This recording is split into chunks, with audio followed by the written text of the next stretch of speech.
La nueva variante del coronavirus Omicron ya está en 4 estados del país. Aumenta así la alerta ante la peligrosa expansión de posibles nuevos contagios. Son las imágenes que tienen a toda una ciudad sumida en el terror. Sicarios que atacan despiadadamente a ocupantes de un vehículo. Así iniciamos cierre de edición.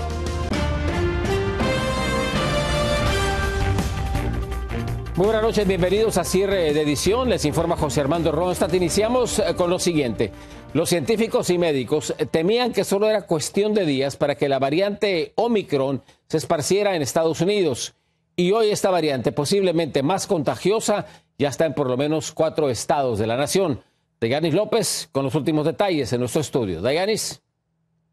Muy buenas noches, José. Un día después de que se detectara el primer caso de esta variante Omicron en California, ya suman al menos 10 casos confirmados de esta cepa entre los estados de Minnesota, Colorado y Nueva York. A 24 horas de que la Casa Blanca confirmara que Omicron ya estaba en los Estados Unidos, Minnesota registró el primer caso de transmisión comunitaria de un residente vacunado que viajó a Nueva York para una convención. We announced this morning that a case from Minnesota was directly tied to the city of New York for individuals who participated in a convention at the Javits Center between November 18th and the 22nd. La gobernadora Hochul comunicó que el estado de Nueva York por ahora tiene al menos 5 pacientes contagiados con esta variante, entre ellos una mujer de 67 años vacunada que estuvo en Sudáfrica. Todos están fuera de peligro y con síntomas leves. La ventaja que tenemos con el Omicron es que es muy fácil identificarlo. No se necesitan hacer las pruebas sofisticadas. Al mismo tiempo, Colorado tiene un primer caso de una mujer que también viajó al sur de África y estaba completamente vacunada, pero que aún no ha recibido su dosis de refuerzo. El doctor Antonio Arrieta, experto en enfermedades infecciosas, asegura que en estos momentos es incierto saber cuántas personas podrían ser contagiadas por otra que porta la variante Omicron. La variante, lo que decimos salvaje, la variante wild, la variante inicial, el contagio era dentro del hogar, era como de un 30 a 40%. Esta variante parece que va a ser más contagiosa. Los recientes casos e informes apuntan que la cepa Omicron parece propagarse mucho más rápido, pero causa síntomas leves entre quienes ya están inmunizados. Todos han sido vacunados y exhiben síntomas extremadamente leves, lo que quiere decir de que aún las vacunas es extremadamente eficaz. José, y hace tan solo unas horas en el condado de Los Ángeles, California, se detectó el primer caso con esta variante Omicron en una persona completamente vacunada que también viajó a Sudáfrica. Se espera, obviamente, que las infecciones con esta cepa continúen el aumento, por lo que los expertos exhortan a la gente a realizarse pruebas de coronavirus si van a viajar y, pues, por supuesto, vacunarse. Regreso contigo. A vacunarse y a seguirse cuidando. Gracias, Dayanis. Vamos a otra información. El presidente Joe Biden anunció hoy las medidas que tomará su administración para tratar de controlar los contagios de coronavirus. Algunas incluyen restricciones que podrían impactar la vida de millones de personas. Desde Washington, Armando Guzmán con más detalles. Con la nueva variante Omicron en Estados Unidos, el presidente Joe Biden está tomando medidas urgentes para contenerlo. Today, I'm back to announce our action plan to battle COVID-19 this winter. Empezando la próxima semana, Estados Unidos hará cambios a los requisitos para todos los que usan transporte público y seguirá exigiendo pruebas de vacunación y pruebas negativas de COVID. El presidente Biden enumeró una serie de acciones que el gobierno tomará de inmediato. And it doesn't include shutdowns or lockdowns, but widespread vaccinations and boosters and testing and a lot more. A partir de lunes, el gobierno exigirá el uso de mascarillas en todos los transportes públicos. Esto continuará hasta marzo. Los pasajeros internacionales de líneas aéreas tendrán que presentar pruebas negativas de COVID, ya no 72 horas antes, sino 24 horas antes de su viaje, además de pruebas de vacunación. El gobierno expandirá las pruebas caseras para determinar quién ha sido infectado. Instalará sitios de vacunación. Ambas vacunas y pruebas de infección serán gratuitas. 150 million Americans have private insurance. Those insurance companies now must cover the cost of at-home testing. At the same time, we're going to have tens of millions of at-home tests available. Al mismo tiempo, usted verá una campaña intensa para que, usando las farmacias del país, la gente se vacune con nuevas dosis de protección de refuerzo. que serán gratuitas, aún para quienes no tengan seguro médico, y nadie preguntará sobre la calidad migratoria de quien lo solicite. Boosters provide the highest level of protection. If you don't have your booster shot, go get your booster shot today. Las dos personas que han sido confirmadas con la variante Omicron tenían en común haber viajado fuera de los sitios de residencia y tienen en común también no haber recibido dosis adicionales de la vacuna de refuerzo. ¿Sabe usted qué está motivando todo esto? Que casi la mitad del país, 48% de la gente, de acuerdo con varias encuestas, está muy molesta, está francamente enojada porque la pandemia continúa. Y para que usted tenga un punto de referencia, ese 48% era el mismo en marzo, que tenía gran optimismo como para que a estas fechas ya la pandemia se hubiera terminado. Eso es lo que está motivando al presidente a hacer todo esto. En Washington, Armando Guzmán, cierre de edición. En otra información, Estados Unidos se salva de un cierre de gobierno que parecía inminente. Hace unas horas el Senado aprobó el financiamiento del gobierno federal hasta el próximo 18 de febrero del próximo año, por supuesto. Esto ocurre horas después de que la Cámara de Representantes aprobase la propuesta y después de la amenaza de senadores republicanos que amenazaban con bloquear los fondos. La legislación fue aprobada con 69 senadores a favor y 28 en contra. Y los gobiernos de Estados Unidos y de México ya pusieron fecha para implementar nuevamente el programa conocido como Quédate en México, una decisión que ha causado diversas reacciones por las consecuencias que podría tener esta decisión. Desde Texas, en Reina Luna, con más información. A partir del siguiente lunes, Estados Unidos reinstala el protocolo MPP con nuevo nombre, Espera en México. Ahora, quienes busquen asilo en los Estados Unidos deberán justamente esperar en México. Así, la administración Biden hace suya una de las políticas migratorias más criticadas de la era Trump. Los reproches no se hicieron esperar. Siguen siendo vulnerables a la delincuencia. Aunque Estados Unidos busca ponerle un rostro más humano al programa, dejando excluidos a los más vulnerables, garantizando a los migrantes la vacuna COVID y otras ayudas gracias al acuerdo con México, el peligro de secuestros, extorsiones, violaciones sexuales, incluso asesinatos, es real. El gobierno de los Estados Unidos no debe tener un rol en poner personas en situaciones de peligro. Para esta abogada, el programa es ilegal. Hay leyes y tratados internacionales firmados por este país que establecen el derecho de una persona a pedir asilo. Este país debe responder, pero no con este programa. Muchos de los países civilizados adoptan el protocolo de protección de las Naciones Unidas. Por lo pronto, en la frontera mexicana hay temor de nuevos campamentos. En este campamento de Reynosa hay por lo menos 2.500 personas en espera de que el presidente Biden les resuelva su situación. Si no nos dieran asilo, nosotros buscaríamos otras opciones.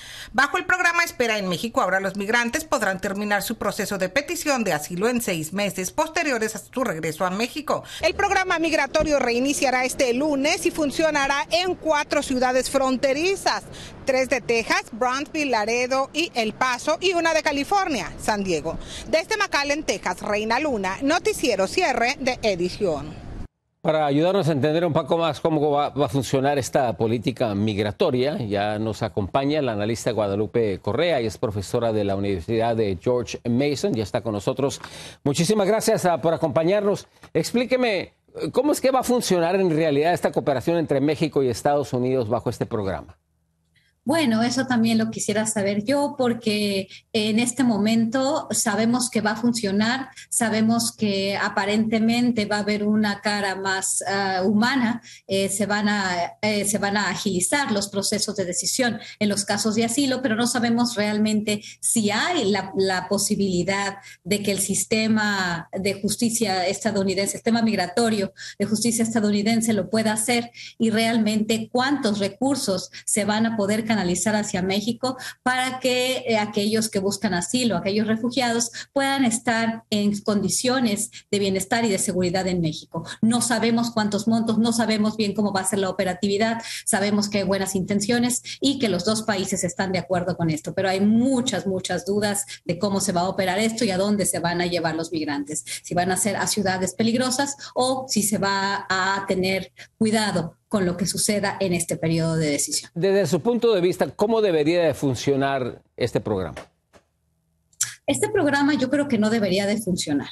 Es un programa que tiene como objetivo el no dar como incentivo a los migrantes a pedir asilo, pero sin embargo las condiciones de atracción y empuje de la migración siguen operando. Existen los trabajos en Estados Unidos, existen las redes de tráfico humano operando y no existen vías legales para poder llegar a los Estados Unidos y trabajar cuando hay trabajos en Estados Unidos. Es más conveniente para los empleadores contratar mano de obra en situación irregular, tanto que están pidiendo asilo como personas sin documentos, que facilitar esta reforma migratoria comprensiva que va a dar un paso a la legalidad en los Estados Unidos de esta gente. Entonces, este programa es un programa que está destinado al fracaso. ¿Por qué? Porque las personas van a buscar un coyote para llegar a Estados Unidos porque los trabajos existen. Va a ser un gran fracaso, yo lo puedo vislumbrar. Brevemente, ¿podríamos entonces decir que realísticamente el asilo jamás se le va a dar a estas personas?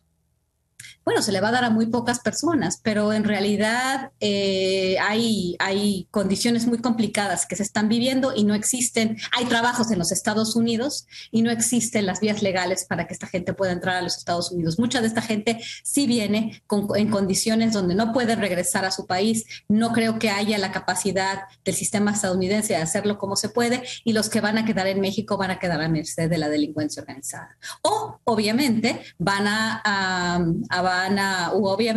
tener que vincularse con un traficante de personas, y esto va a seguir pasando. Esto es lo que ha pasado y esto es lo que pasó en la era de Trump. Creo que el programa Quédate en México no resolvió el problema tan fuerte que hay de desigualdad y de trabajos. Muy bien, muchísimas gracias. Gracias por su participación, gracias por su análisis. Le deseamos muy buenas noches. Gracias por estar con nosotros. Muchas gracias. Muy buenas noches. Una breve pausa y regresamos con más información a cierre de edición. Un impresionante operativo militar en las calles de México. La pregunta es, ¿a quién buscaban por tierra y por aire? Y el terrible ataque de un grupo de sicarios. Tenemos imágenes que alertan a toda una nación.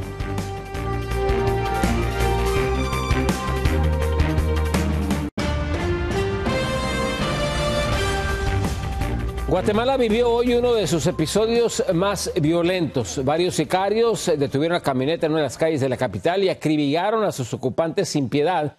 Como resultado, una persona murió y 3 quedaron heridas.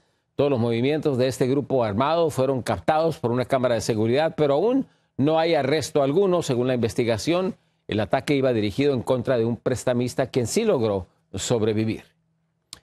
Y residentes de Guadalajara, en el estado de Jalisco, se vieron sorprendidos por un intenso operativo militar. Elementos de la Marina y el Ejército Nacional cercaron varias calles de la ciudad ante el nerviosismo de los vecinos. El operativo terminó con el arresto de 3 integrantes del cártel Jalisco Nueva Generación. Se especula que estuviesen involucrados en el secuestro de 2 marinos el mismo día que arrestaron a la esposa del líder del cártel Jalisco Nueva Generación, a El Mencho.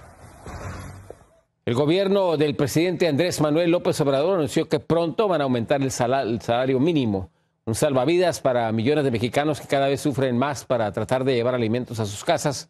Víctor Blázquez con la siguiente historia. En México, desde hace varios meses, las idas al mercado ya no son lo mismo. Y es que cada vez las bolsas del mandado regresan a casa menos llenas, porque el dinero rinde menos. Ay, pues que bajen los precios, por favor, porque si no nos alcanza. No, pues cada vez hay que recortar un poco más, pero pues hay que subsistir. Y es que productos esenciales como el tomate verde, el jitomate, el pollo, chiles y la carne, por ejemplo, incrementaron sus precios como consecuencia de la inflación que no da tregua. Por eso aquí es el termómetro de cómo marcha la economía de las familias. La canasta básica, el jitomate, el tomate, que es lo principal que usan los señores, sí, mejor llevan un jitomate o no llevan. Incluso comerciantes como don Gonzalo han visto perder su clientela poco a poco. Clientes que ya no regresaron, clientes que pues definitivamente que se quedaron sin trabajo. Entonces la economía está mal, no alcanza el dinero, no hay trabajo, es más, otra de las cosas, no hay trabajo. Pero en consolación, en 2022 habrá un incremento al salario mínimo de $63 mensuales más en la franja norte del país y $45 en el resto de la República. Pero economistas como Héctor advierten que la situación podría ponerse peor. En realidad estamos hablando de un 20% que repercute al costo de las empresas. No es un 15% exclusivamente. Creo que es gravoso por la situación que se está viviendo. Es en mercados como este donde se puede sentir el pulso de la gente para comprar. Y es aquí donde también se sabe cuánto dinero tiene la gente en sus bolsillos. En Ciudad de México, Víctor Blázquez, Cierre de Edición. Un muy breve corte comercial. Más información en Cierre de Edición al regresar. Tenga mucho cuidado con las deudas. Cada vez más personas están solicitando tarjetas de crédito. Contrabandistas de arañas y tarántulas. ¿Qué querían hacer con cientos de especies? Se lo explicaremos.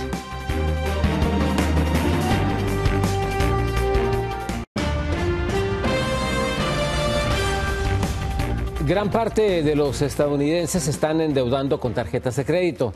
Este año se registró un aumento alarmante de solicitudes. La pregunta es en qué podría desencadenar esta tendencia y cuáles son los riesgos a los que se enfrenta toda esta gente. Desde Miami, Anthony Belchi con más detalles. La deuda en Estados Unidos está aumentando a niveles alarmantes. La subida de la inflación ha provocado el incremento drástico de las solicitudes de tarjetas de crédito, básicamente porque la gente no tiene suficiente liquidez para el día a día. Entonces, lo que ha llevado un poquito a la inflación al gasto plástico. Esto viene siendo el consumidor usando tarjetas de crédito prácticamente para gastos y vivir. Se calcula que un 27% de consumidores ha solicitado una tarjeta de crédito en los últimos 12 meses en Estados Unidos. El año pasado, en el mismo periodo, la tasa de peticiones era del 16%. ¿Por qué ocurre eso si supuestamente la economía se está reactivando? Porque ahora hay mayores incentivos e intereses muy bajos.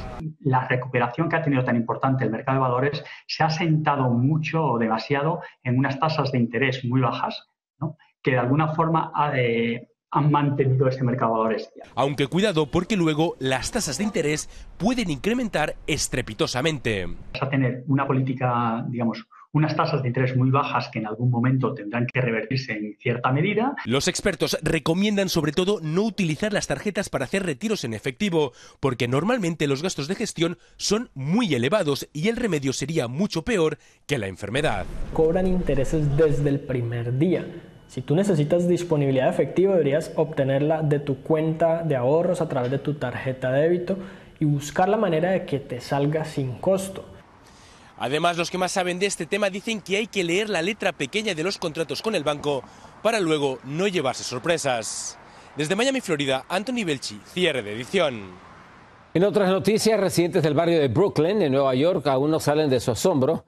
Un hombre robó un autobús escolar y desató el pánico en las calles. De las imágenes, chocó en contra de por lo menos 20 automóviles, mientras que la policía hacía todo lo posible por detenerlo. Afortunadamente lograron detenerlo y arrestarlo antes de que ingresara a una avenida más transitada.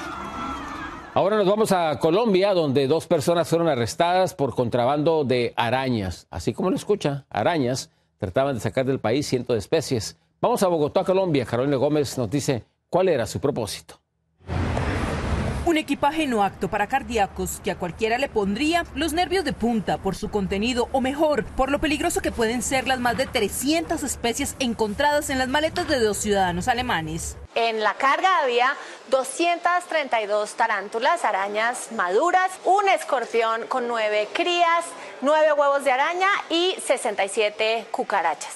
Cada una de las especies venían incómodamente transportadas en tarros, lo que según expertos no garantizaba su supervivencia, hasta Alemania, país en donde según la excusa dada por los dueños de tan peligroso cargamento, eran para investigación científica. Le recordamos a la ciudadanía que a pesar de, como estos ciudadanos, tener fines académicos o de investigación, cualquier investigación tiene que tener permisos explícitos por parte de las autoridades ambientales. Los animales fueron transportados al Centro de Atención y Valoración de Flora y Fauna Silvestre, donde profesionales de la Secretaría de Ambiente están adelantando las respectivas evaluaciones biológicas para determinar cuáles son las especies afectadas y si hay algún grado de riesgo o amenaza. La autoridad ambiental definirá qué va a hacer con estos artrópodos, como son llamados científicamente, si son regresados a su hábitat o si son reubicados. Por su parte, los 2 alemanes tendrán que pagar una multa de $35.000 si no quieren ir a la cárcel por manejo irregular de especies. En Bogotá, Colombia, Carolina Gómez para Cierre de Edición. Los invitamos a que se quede usted con Cierre de Edición. Un joven confunde el baloncesto con el pugilismo. Lo explicamos.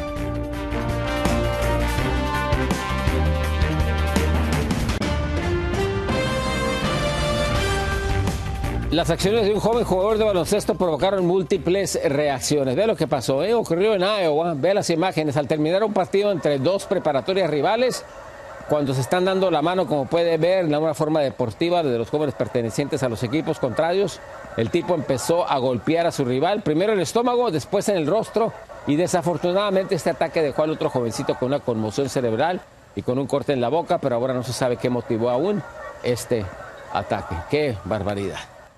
Muy buenas noches, gracias por acompañarnos. Esperamos mañana en cierre de edición. Yo soy José Armando Ronstadt.